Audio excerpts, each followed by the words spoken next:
రెండు తెలుగు రాష్ట్రాలలో అఘోరీ చేసిన ఆగడాలన్నీ ఇన్ని కాదు. అయితే అఘోరీ వల్ల ఎఫెక్ట్ అయిన పర్సన్స్ అందరూ కూడా ఇప్పుడు ఒక్కొక్కరుగా బయటకు వస్తున్నారు. మొన్న రీసెంట్గా ఒక ఆడియో ఏదైతే వైరల్ అవుతూ వచ్చిందో, ఒక అమ్మాయి నాకు నువ్వే ప్రాణం నీ దగ్గరే ఉంటానని చెప్తూ కూడా ఒక ఆడియో బయటికి రిలీజ్ అయింది. ఆ ఆడియోలో స్పష్టంగా మాట్లాడింది అఘోరీనే అని కూడా అర్థమవుతా ఉంది. అయితే ఇటువైపు ఎవరైతే ఒక అమ్మాయి మాట్లాడిందో శ్రీ వర్షిణి అనే అమ్మాయి, ఆ అమ్మాయిని లోబరుచుకున్నారు, వశపరుచుకున్నారని చెప్పేసి తన తండ్రే స్వయాన మంగళగిరి పోలీస్ స్టేషన్కి వచ్చి ఆ అమ్మాయిని గోరి లోబరుచుకున్నారనే క్రమంలో అయితే కనుక దాని మీద కంప్లైంట్ ఇవ్వడానికి అయితే అతను ఇక్కడికి వచ్చి ఉన్నారు. ప్రస్తుతం ఆ శ్రీ వర్షిణి ఎవరైతే ఆడియోలో మనం వింటూ వచ్చామో అఘోరీతో మాట్లాడిన ఏదైతే కాన్వర్జేషన్ నడిచిందో దానికి సంబంధించిన ఆ శ్రీ వర్షిణి వాళ్ళ ఫాదర్ ప్రస్తుతం అంటున్నారు. సార్ నమస్తే అండి. అసలు ఏం జరిగింది శ్రీ వర్షిణికి? శ్రీ వర్షిణి ఎక్కడుంది ఇప్పుడు? నా పేరు తిరుమల కోటయ్య, నా పాప పేరు శ్రీవర్షిణి. ఆ అమ్మాయి బీటెక్ సెకండ్ ఇయర్ చదువుతుంది చింతలపల్లి ఇందిరా ప్రియదర్శిని కాలేజీలో. అయితే ఈ మధ్య కాలంలో లేడీ అఘోరీ వచ్చి టోల్గేట్ దగ్గర హల్చల్ చేస్తూ పోలీసులను ఇక్కడ కొట్టడం జరిగింది. అప్పుడు కాలేజీలో వచ్చిన మా పాప చూద్దామని వెళ్తే ఆమె బట్టలు తీసి కూడా ఇసిరేసి వాళ్ళ మీదకి వెళ్తుంటే, అమ్మాయి ఎవరైనా ధైర్యం ఉన్న వాళ్ళు ఉంటే వెళ్ళి ఆమెకు బట్టలు కట్టడమ్మా అంటే మా పాప వెళ్ళి ధైర్యం చేసుకుని ఆమెకు బట్టలు కడితే అప్పుడు ఆమెను పరిచయం చేసుకుని మా పాపని కొంచెం తిని పదార్థాలతో మందులు కలిపి ఒంటికి పసర్లు రాసి లోపరుచుకుని ఈ రోజున నా పాపను నాకు కనపడకుండా ఆమె స్వాధీనంలో పెట్టుకుంది. ఆ పాపను ఎత్తుక్కుంటూ నిన్న నేను నా కుమారుడు వెళ్ళి హైదరాబాద్ షామీర్పేట పోలీస్ స్టేషన్లో కంప్లైంట్ ఇస్తే లేడీ అఘోరీని పిలిపించారు. వాళ్ళు పిలిపిస్తే నా పాపతో మాట్లాడుతుండగా, మీ నాన్న దగ్గర మొత్తం వచ్చే నువ్వు నేను చూసుకుంటాను, అవసరమైతే మీ కుటుంబాన్ని ఆర్థికంగా నేను ఆదుకుంటాను అని చెప్పి ఒక పూర్ ఫ్యామిలీ నన్ను చూసి నా పిల్లల్ని లోపరుచుకుని ఈ విధంగా నా బిడ్డ నాకు కానికుండా చేస్తుంది. ఈ విధంగా నేను ఇప్పుడు మంగళగిరి పట్టణ పోలీస్ స్టేషన్కి వచ్చి కంప్లైంట్ ఇవ్వటం, ఏదో విధంగా అఘోరీ బారి నుంచి నా బిడ్డని రక్షించి నాకు అప్పచెప్పాలని చెప్పి వాళ్ళని న్యాయం కోరుతున్నాను. అంటే ఇప్పుడు లోపరుచుకున్నారు, వశపరుచుకున్నారు అని చెప్తున్నారు మీరు. అంటే ఎన్ని రోజుల క్రితం జరిగింది? అసలు శ్రీ వర్షిణి తనతో మాట్లాడడం స్టార్ట్ చేసింది ఎప్పుడు? ఏమైనా ఫోన్ ఇదంతా ఎప్పుడు?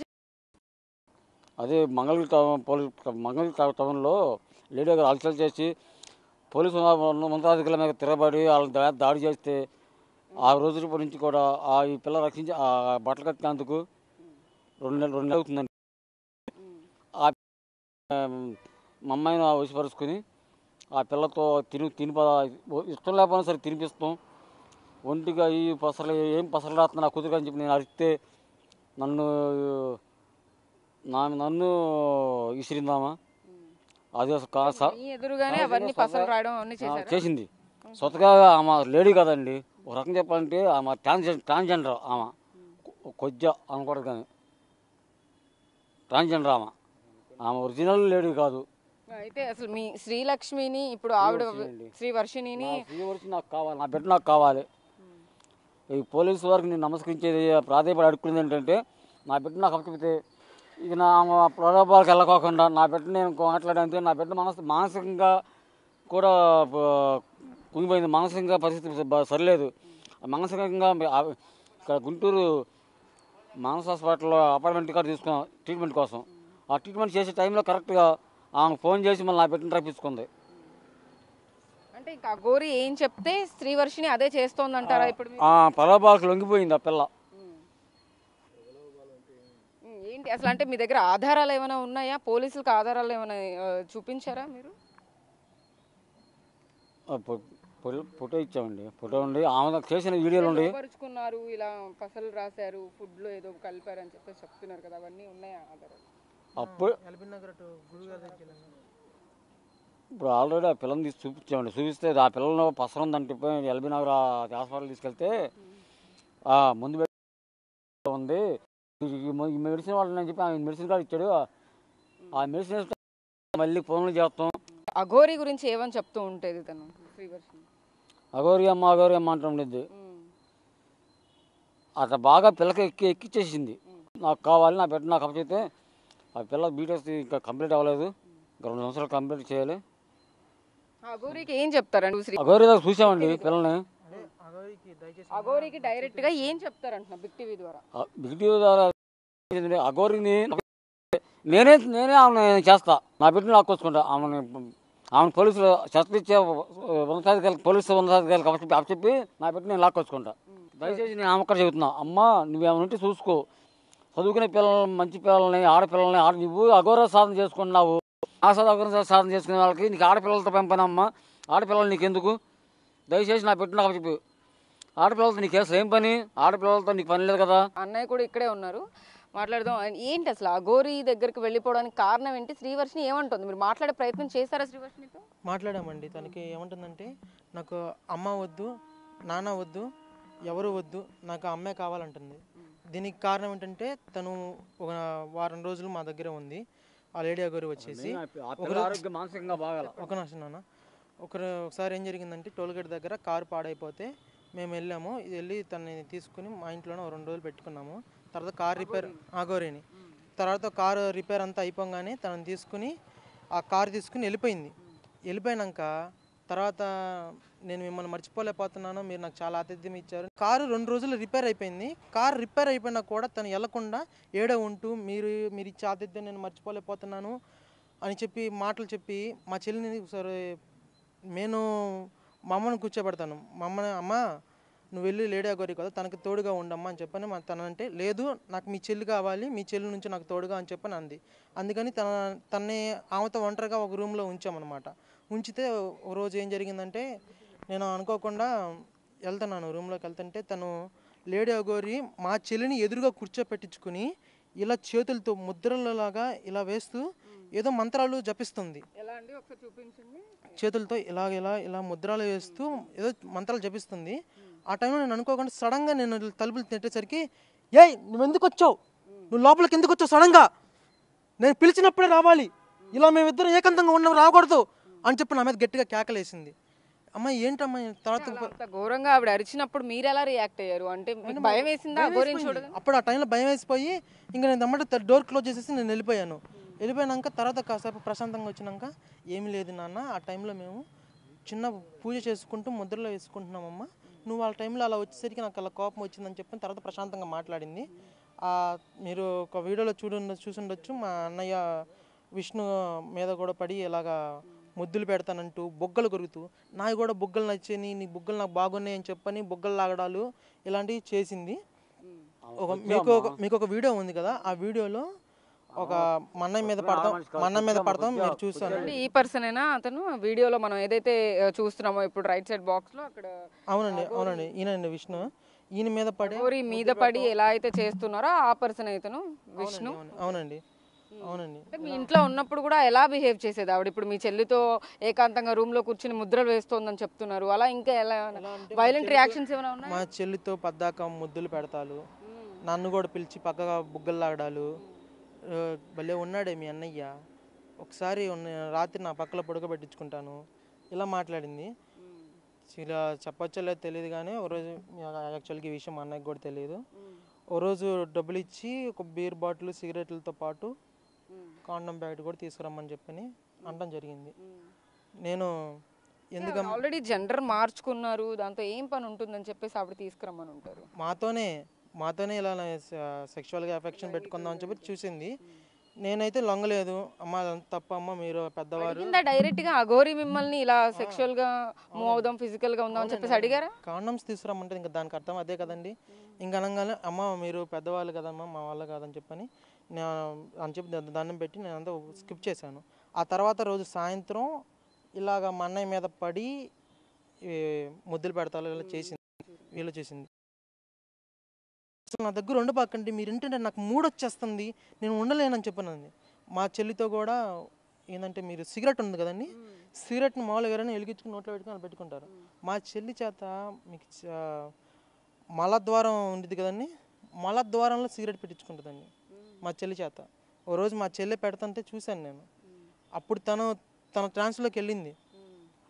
అప్పుడు తన ట్రాన్స్లోకి వెళ్ళి అలా తను ఏది చెబితే అది చేస్తుంది. తను వశపరుచుకోవడం ఇదంతా మీరు నమ్ముతున్నారా? అంటే తను ఏదో మందు పెట్టింది ఏదో చెప్తూ ఉన్నారు కదా. నా అమ్మ, నా అన్న, నా విష్ణన్నయ్య, నా చదువు, నా కెరీరు, నా గోలు అని అనుకున్న పిల్ల ఆవిడ పరిచయం అయిన 7 రోజుల్లోనే సడన్గా నాకు మీరెవ్వరు వద్దు, నాకు ఆమె కావాలి అని చెప్పండి. అంటే ఎవరైనా సరే మందు పెట్టకుండా ఉందా? పైగా నా ముందే ఇలా ముద్రలు వేస్తూ, లేదమ్మా నేనేదో సాధన చేసుకుంటున్నాను, మీరు వాళ్ళు సడన్గా వచ్చేసరికి ఇలా అని మాట మార్చడం, నా మీద అలా గట్టి కేకలేయడం. మీ మీద ప్రయోగించలేదా? ఓన్లీ మీ చెల్లి మీద ప్రయోగించింది అంటారా? మీ అందరూ ఎందుకు మేమందరం దూరంగా ఉండేవాళ్ళం. ఆ పిల్లని ఒకదాన్ని దగ్గరగా ఉంచడం వల్ల ఆమె ఒక ఆడవాళ్ళు అన్నట్టుగా భావించి మేము మా చెల్లిని ఒకదాన్ని దగ్గరగా ఉంచడం. మా అమ్మని ఉంచుదామంటే మీ అమ్మొద్దు, నాకు మీ చెల్లె కావాలి, మీ చెల్లిని దగ్గరగా ఉంచి అన్నారు. అయితే మా చెల్లిని ఇలా ఉంచి వశపరుచుకోవడం జరిగింది. అయితే ఇందులో మొన్నటిదాకా మా చెల్లికి ట్రీట్మెంట్ ఇద్దామనే టైంలో ట్రీట్మెంట్ ఇద్దామంటే మా అమ్మ కూడా అడ్డుపడుతున్నారు. ఎందుకంటే మా అమ్మకు కూడా కొంచెం డబ్బాస్ చూపించారేమోనని నాకు అనుమానంగా ఉంది. మా అమ్మ కూడా ఇప్పుడు బాధపడుతున్నారు కానీ డబ్బాస్ చూపించినప్పుడు మా అమ్మ ఇలాగా ట్రీట్మెంట్ జరగనివ్వకుండా. రకమే అంటారా మీ అమ్మగారు కూడా? అంటే డబ్బులు చూపిస్తే అంటే ఏమైనా ఫైనాన్షియల్గా ఉపయోగపడితే అని అనుకుని భావించుంటారా? ఫైనాన్షియల్ భావించారని అనుకున్నాను. సాధించి నేర్పించి పంపించేస్తానని చెప్పాను. మా అమ్మకి అలా మాయ మాటలు చెప్పి కొంచెం డబ్బాస్ చూపించారు. మా అమ్మగారు కూడా మా చెల్లికి ట్రీట్మెంట్ జరగనివ్వకుండా అడ్డుపడ్డారు. ఆ టైంలో ఒక మజ్జిగలో ఏదైతే మందు ఉందో ఆ మందు కక్కించడానికి ఒక మెడిసిన్ కలిపి ఇస్తుంటే మా అమ్మగారు కూడా ఇవ్వనివ్వలేదు. ఆ టైంలో లేడీ గారి కూడా ఫోన్ చేసి ఇవ్వద్దు, ఎలాంటి ట్రీట్మెంట్ తీసుకోవద్దని చెప్పని అన్నట్టుగా మాకు తెలిసింది. అందుకని సో మీరు డైరెక్ట్గా మాట్లాడి శ్రీవర్షిని పంపించమని అడగలేకపోయారా అఘోరిని? తన మందుల వల్ల, ఆ లేడీ అఘోరి చేసిన ఇన్ఫ్లుయెన్స్ వల్ల మా చెల్లి మానసికంగా కుంగిపోయి నేను వెళ్ళను వాళ్ళతో, నాకు మా అమ్మ నాన్న వద్దంటున్నారు.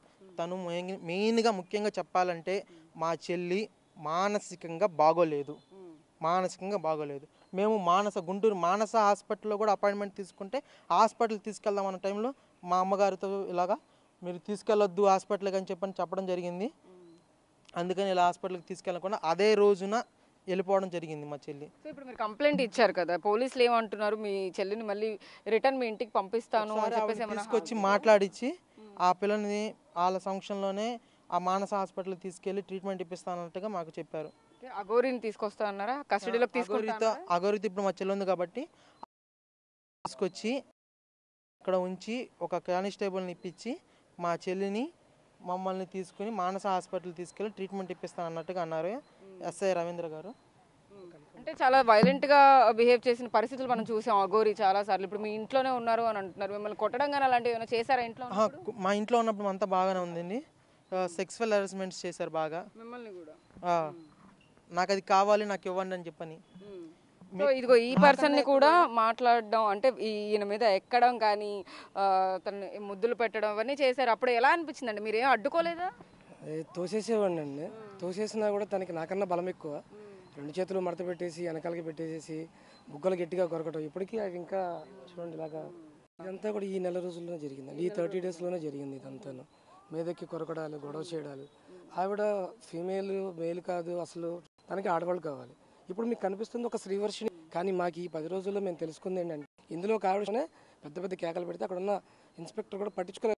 ఇక్కడి నుంచి మేము ఎటువంటి కంప్లైంట్ తీసుకెళ్ళకపోవడం వల్ల అక్కడ ఉన్న అమ్మాయి కూడా మాట్లాడిచ్చింది, కానీ ఏది కూడా రికార్డ్ చేయలేదు వాళ్ళు. అక్కడ ఉన్న ఆడవాళ్ళు కూడా ఆవిడకి సెక్షువల్ హెరాస్మెంట్స్ ఉన్నాయి. దీనితోడు అమ్మాయి కాదండి, పూర్తిగా మగ లక్షణాలు ఉన్న ఒక అల్లూరి శ్రీనివాస్ మాత్రమే అది. దీనికి సంబంధించి వివరాలు కూడా మీకు హైందవ డెవలప్మెంట్ సొసైటీ అధ్యక్షుడు మన అనిల్ బెహ్రా గారు అని చెప్పి గుంటూరులో ఉంటారు. గారి దగ్గరికి వెళ్ళినప్పుడు ఈ లేడీ గురి కూడా అక్కడికి వచ్చింది. నిద్రపోతున్నాను, అందరూ పడిపోయారు. ఎందుకంటే ఆవిడ చేసే రాద్ధాంతం అట్లా ఉండింది. అవుతుంది ఆ తాగి ఏం చేస్తుంది. అన్నిటికీ డబ్బులు ఎక్కడి నుంచి వస్తున్నాయండి? దాదాపు 2 నెలలు ఆవిడ వెనకాల తిరిగాను. ఆ తిరిగినందుకు కూడా నాకు నెలవారీ ఖర్చులు కూడా ఆవిడే ఇచ్చింది. ఎలా వచ్చేవి అవి నా కళ్ళ ద్వారా నేను చూసింది ఏంటంటే దీనిలో పొలిటీషియన్స్ టాక్స్ కూడా కొన్ని విన్నాను నేను. పొలిటీషియన్స్ అంటే పేర్లు చెప్పకూడదు. ఆ పొలిటీషియన్స్ పేర్లు కూడా విన్నాను నేను. తర్వాత ఈ ఎవరైతే ఈ ధార్మికవేత్తలు ఉంటారు కదా, హిమాలయన్ యోగి అని, తర్వాత ఉన్నారు ఇంకా చాలామంది ఉన్నారు. ఆవిడ లిస్టులో కొన్ని మెసేజ్లు కూడా నాకు వస్తుంటాయి. అప్పట్లో తెలుగు రాక నా చేత చదివిస్తుండేది. ఇవన్నీ కూడా వాళ్ళ దగ్గర నుంచి ఫండ్స్ వస్తాయి. ఈవిడ పూజల పేరుతో చేసేది, కానీ ఈవిడికి ఏమీ రాదు. ఈవిడకల్లా వచ్చిందల్లా మందులు పెట్టడం, వశీకరణం అనే చిన్న చిన్న కాన్సెప్ట్లు, దిష్టి తీయడాలు ఇవన్నీ చేసింది. ఏమి చేత కాదండి. అది ఓన్లీ జస్ట్ ఒక ట్రాన్స్జెండర్ అనడానికి కూడా లేదండి, మళ్ళీ వాళ్ళని మనకి కించపరిచినట్టు అవుతుంది. ఇది ఒక టైప్ ఆఫ్ జాతి అంతే. ఇది వీళ్ళ వల్ల ఎవరికీ లాభం లేదు. పొలిటీషియన్స్ అన్నారు, ఎవరు వెనకాల ఉండి ఇదంతా నడిపిస్తున్నారు అనుకోవచ్చు. ఆవిడకి ఎవరెవరు డబ్బులు సహాయం చేస్తున్నారు అంటే? నేనున్నప్పుడు ఒకే ఒక ఫోన్ కాల్ అయితే వినటం జరిగిందండి. ఆ టైంలో మమ్మల్ని పక్కకి దూరంగా కూర్చొని ఉన్నాం మేము. ఆ టైంలో ఆమె చెప్పింది ఏంటంటే ఫామ్ హౌస్ అనే పదం వాడింది, కేసీఆర్ పిఏ అని చెప్పింది. అది నేను నమ్మాలో నమ్మకూడదు ఇప్పటికీ నాకు తెలియదు. కేసీఆర్ పిఏ మాట్లాడుతున్నాడు, నీకు ఎంత కావాలో చెప్పు, సంథింగ్ అక్కడికి రా, ఫామ్ హౌస్కి రా, ఏదో పూజ చేయాలి ఏదో వాళ్ళు, ఈమెకి ఏమి రాదు, ఆయన ఏం చెప్పించుకుంటాడో నాకు ఎప్పుడైనా మీరు విన్నారా కాల్స్ లో మాట్లాడడం కానీ, ఈ పర్టికులర్ పార్టీకి సంబంధించిన వాళ్ళు కానీ, లేకపోతే కేసీఆర్ వాళ్ళు ఎక్కువ ఉంటారండి. షామీర్పేట తర్వాత ఈ మన హైదరాబాద్ పరిసర ప్రాంతాల్లో ఈ బీజేపీ వాళ్ళు ఎక్కువగా ఉంటారు. ఈ దర్గా విషయంలో మాట్లాడేది కూడా తను ఏం చేస్తున్నది అనేది మర్చిపోవడానికి మాత్రం ఇది వాడుతుంది. మీరు చూడండి, ఆమె యూట్యూబ్ వీడియోస్లో వరుస పెట్టి ఒక 4-5 వీడియోలు వస్తాయి, తర్వాత 10 రోజులు రాదు. ఎందుకని? ఈ 10 రోజులు ఏదో ఒక అమ్మాయిని సెలెక్ట్ చేసుకుని వెళ్ళిపోతుంది, తను ఉండదు. ఆ అమ్మాయిలో కొంతమంది హైదరాబాద్లోనే ఒక ఆవిడ ఫిల్మ్ ఇండస్ట్రీకి సంబంధించి ఒక ఆవిడ ఉంది. ఈ ఉదాహరణలో ఒక కుక్కలతో సంబంధించి ఒక వీడియో ఉంది, ఆవిడ కూడా ఈవిడ బాధితురాలే, కానీ ఆవిడ బయటికి రాదు. నేను మంచిదాన్నే అంటే బాగానే ఉన్నాను అనుకుంటారు, కానీ మందుల ఎఫెక్టెడ్తోనే ఉన్న అమ్మాయిలే ఈమె చుట్టూ తిరిగేది. రాజస్థాన్లో ఒక అమ్మాయి ఉంది, బీహార్లో ఒక అమ్మాయి ఉంది. సిగరెట్ ఇవేనా, ఇంకా డ్రగ్స్ లాంటివి ఏమైనా అలవాటు ఉన్నాయి? అవి మేము డైరెక్ట్గా చూడలేదు కానీ అవి ఖచ్చితంగా ఉండొచ్చు, మాకు చూపించదండి, మాకు ఎప్పుడు కనిపించలేదు. కానీ ఆవిడ చేస్తుంది సంథింగ్. ఆ గంజాయి కూడా సంథింగ్ విన్నాను, కానీ నాకు అలవాటు లేదని అబద్ధం చెప్తుంటుంది. ఎప్పుడు కారులో ఏదో ఒక పరికరాలు, ఏదో ఒక చెత్త చెదారం తీసుకొస్తూనే ఉంటుంది. చాలాసార్లు పోలీసు వాళ్ళు కూడా నన్ను ఆపారు, కారులో ఏమైనా బ్యాడ్ థింగ్స్ ఉంటే నాకు ఇన్ఫార్మ్ చేయండి అని. ఏమీ నాకు కనిపించలేదు, నేను ఎప్పుడు వాళ్ళకి ఏం చెప్పలేదు. మెయిన్ రీజన్ ఏంటంటే ఇప్పుడు కూడా నేను మీకు ఎదురుపడి మాట్లాడడం కారణం ఏంటంటే తను చేసేది ఓన్లీ అమ్మాయిల్ని ఎఫెక్ట్ చేయడం. గో సంరక్షణ శాఖ అంటది, అంటే ఏమిటో తెలియదు, అమ్మాయిలు రక్షిస్తానంటది. ఇదే వ్యక్తి తన కూతురు ఇంట్లోంచి వెళ్ళిపోయిందని ఫోన్ చేస్తే అమ్మాయిలు కాపాడుకుని చేతగాని నా కొడక అని చెప్పి తిట్టింది, అది కూడా నా దగ్గర రికార్డు ఉంది. ఇప్పుడు కూడా ఈరోజు మార్నింగ్ ఒక వీడియో వదిలేరు, వాళ్ళు నా గురించి వదిలేరు, విష్ణు నా పేరు మీద వదిలేరు. నేను పెంచిన తరహాలో నేను ఉన్నా, సొంత అన్నయ్య వాళ్ళ నాన్న, వీళ్ళమ్మ సంథింగ్ ప్రాబ్లంతో ఆవిడ రివర్సే మాట్లాడుతుంది. అది ఎందుకు ఏంటనేది అది చూసే ప్రజలకు కూడా తర్వాత అర్థమవుతుంది. నేను ఎప్పుడైనా వీళ్ళిద్దరు ఇన్ఫ్లుయెన్స్ చేసి ఈ 15 రోజుల్లో తీసుకొచ్చాను అయ్యా మిమ్మల్ని? లేదండి, మా అంతటి మేమే వచ్చాం, కానీ మా పిల్ల కావాలి, మా చెల్లెలు మాకు కావాలని చెప్పని, మా నాన్నగారికి మా కూతురు మాకు కావాలని చెప్పని మా అంతటి మేమే వచ్చాం, కానీ ఏనాడు ఆయన ఇన్ఫ్లుయెన్స్ చేయలేదు. నేనే ఇన్ఫ్లుయెన్స్ చేశాను, నేనే దాన్ని ఇబ్బంది పెడుతున్నాను. ఇప్పుడు ఫైనల్ గా అఘోరి గురించి చాలా నిజాలు చెప్తూ ఉన్నారు మీరు, అంటే ఇంకా ఏమన్నా బయట పెట్టే అవకాశం ఉందా? మీరు ఏమైనా చెప్తారా? ఇప్పుడు ఒక విషయం కూడా చెప్తానండి, దీనిలో అసలు విషయం ఏంటంటే ఇప్పుడు ఎక్కడైతే మనకు తణుకు రాజేష్ నాజీ అఘోరి గారి దానిలో జరిగిన విషయంలో అక్కడ తప్పు జరిగిందా లేదని తీసి పక్కన పెడితే అక్కడ ఈవిడ ఏం చేసింది అనే కాన్సెప్ట్ చాలా పెద్దదండి. రాత్రిపూట వీళ్ళ అమ్మాయి నిద్రపోతుంటే ఎలాంటి స్థితిలో ఉందంటే పడిపోయింది, ఆ పిల్ల పడిపోయింది. ఆ పడిపోయిన పిల్లకి బట్టలు లాగి తను ఏం చేసిందో ఒక వీడియో ఉంది ఆల్రెడీ, కానీ మాకు ఇవ్వట్లేదు వాళ్ళు. ఆ CC footage Tanuku Rajesh Nazi Aghori గారి దగ్గర ఉంది. దానిలో బట్టలు తీసేసి ఆవిడ మీద పడుకొని ఉన్న వీడియోలు కానీ అది చాలా చేసింది. వీటన్నిటి సాక్ష్యం ఎవరంటే కుకట్పల్లిలో స్వాతి అని ఒక సాఫ్ట్వేర్ ఇంజనీర్ ఉందండి, ఆవిడ ఆద్యనాథ్ అంటారు, అక్కడ గురు పరంపరలో ఆద్యనాథ్ అంటారు. ఆవిడ దగ్గర కూడా వివరాలు ఉన్నాయి, ఆవిడ మొబైల్లో కూడా ఈవిడ చేసే అరాచకాలు ఉన్నాయి. ఆవిడే ఇప్పుడు ఇదంతా చేయడానికి కూడా ఆవిడ ఇన్ఫ్లుయెన్స్ కూడా దీనిలో కొద్దిగా ఉంది. టోటల్గా ఏం చెప్తారు? అసలు ఈ ఆగడాలు ఆపడానికి కోసం అని చెప్పి నేను కూడా చాలాసార్లు నిన్న కూడా అండి షామీర్పేటలో ఈ కంప్లైంట్ నేను తీసుకోను అంటే, సరే ఇప్పుడు నాకు ఈ కారు కనిపించింది, దీని మీద నెంబర్ లేదు, ఈ నెంబర్ లేని ప్లేట్ గురించి నాకు వివరణ ఇవ్వండి అని చెప్పి నేను 100 కంప్లైంట్ చేశానండి. లోపల నుంచి ఎస్ఐ గారు పరిగెత్తుకుంటూ వచ్చి ఇప్పుడు 100 కంప్లైంట్ అంటున్నాడు ఆయన. నేనేం మాట్లాడాను నాకేం అర్థం కాక సర్లేండి అన్నా, ఎందుకంటే నన్ను కొట్టే పరిస్థితి కనిపించింది నాకు అక్కడ. పోలీసులు కూడా నా మీద రివర్స్ అయ్యి కొట్టే పరిస్థితి ఉంది. అసలు ఈమెను చూసి ఎందుకు భయపడుతున్నారో కూడా అర్థం కావట్లేదండి. She's not an Aghori, she's nothing అండి అక్కడ. నేనే లేవంటారా అంటే ఇప్పుడు ఏదో పవర్ ఉంది, వశపరుచుకుంది అని అంటున్నారు, అంటే ఆవిడకి ఏదో పవర్ ఉందనే అర్థం. అంటే ఏం పవర్స్ లేవంటారా?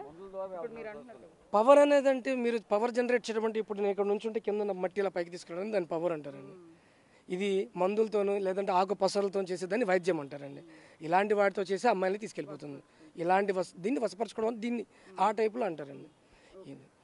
సో అయితే ఇది పరిస్థితి మొత్తం మీద. ఏదైతే అఘోరి మీద వస్తున్న ఆరోపణలు కానీ ఇటువైపు కంప్లైంట్స్ కానీ మొత్తం కూడా మనం గమనిస్తే కనుక ఇటు అమ్మాయిలందరినీ కూడా వశపరుచుకునే క్రమంలో అయితే కనుక వాళ్ళకి ఏవో పసర మందులు పెడుతోందని, ఇటువైపు అబ్బాయిల్ని కూడా హెరాస్మెంట్ చేస్తోంది, అది కూడా సెక్షువల్ హెరాస్మెంట్ చేస్తోంది. ఒక రోజు రాత్రి నాతో ఉండమని చెప్పి వీళ్ళని డైరెక్ట్గా అడిగారు అని చెప్పి కూడా ఇటు శ్రీ వైష్ణవి వాళ్ళ అన్నయ్య కానీ ఇటు వాళ్ళ తండ్రి కానీ ఇటు ఎవరైతే విష్ణు ఉన్నారో వాళ్ళు కూడా మాట్లాడుతున్న పరిస్థితి అయితే ఉంది. హైదరాబాద్లో కంప్లైంట్ చేశారు, ఇక్కడ మంగళగిరిలో కూడా ఘోరీ మీద కంప్లైంట్ చేసిన పరిస్థితి అయితే ఉంది. దీని మీద మరింత దర్యాప్తు చేసిన తర్వాత అయితే కనుక మరిన్ని వివరాలు తెలిసే అవకాశం అయితే కనబడుతోంది. వీడియో జర్నలిస్ట్ సాహిత్య బిగ్ టీవీ మంగళగిరి నుంచి.